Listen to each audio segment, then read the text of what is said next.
All right. So earlier this week, we started here with the crowbar sweep, boom, and they step back instead of falling. They do the back step, and then we're free right here to pull them right into a closed guard. So now we're going to start attacking closed guard. So what I like to do when I have the gi, when I'm playing closed guard, most of my attacks start like this. I go 2-on-1, thumb inside here, and then I roll up to make the pocket grip here. So 2-on-1, always 2-on-1. And then if you look at her hand, like where it closes over the belt, where her fingertips meet her palm, that's the weakest part, obviously. So I pull upwards here to break her grip. And then, so it's 2-on-1. And then, so I showed yesterday when we get their arm way over here.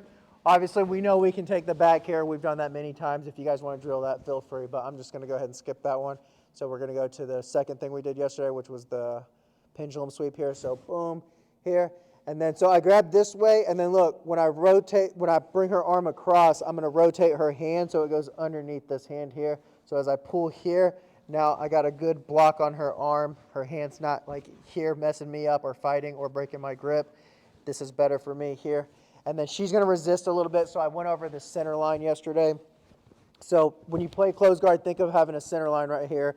And I want her elbow across that center line. It's better for me. She wants to keep it on the other side. It's better for her. If I get it super far over like this, then it's just proper jiu-jitsu to go for the back here. Trying to set up arm bars and stuff from here, it doesn't make sense. But when I go here and she starts to resist and her elbow's around that midpoint, that's when we start to break their posture here. So I go here, and then I sit up, shift my hips just that little bit, and I sit up, and I'm looking to get in her armpit right here, that lat grip, and I'm going to pull her down here. And look, as I pull her here, I'm not off the side over here when I pull. If I start here, I'm going to square her back up with me right here. So her elbow's on top of me, and I got her basically flat on me here, closing.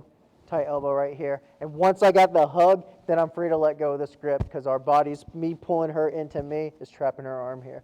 From here, I'm going to go underneath both her arms here. I don't want to go over her arm, but I'm going to shoot under her arm here and grab her, hook her leg here.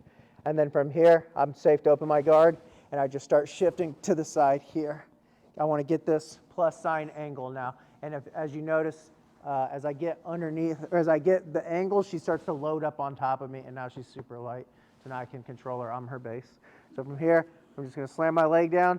But when I slam it down, I'm going to slam it out of the way so she doesn't land on top of my leg here.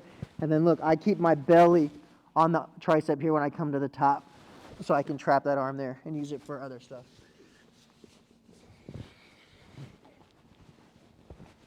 So starting in the half guard, go ahead and hit the crowbar sweep. Get your reps here. Boom. Here. Now, 2-on-1 if they have a grip, break it, and then look, rotate her hand underneath my arm here. She's resisting a little bit. Here, squared up. Underneath her arms. Get my angle so my head's going towards her knee. And then use this to slam her down. Come on. Any questions? Yeah. Once you have this broken down, well, try to get this as close to the same time or as far as you can reach before you open your guard, and then if you need to open your guard to reach, then open it up there. All right, grab partners, ready?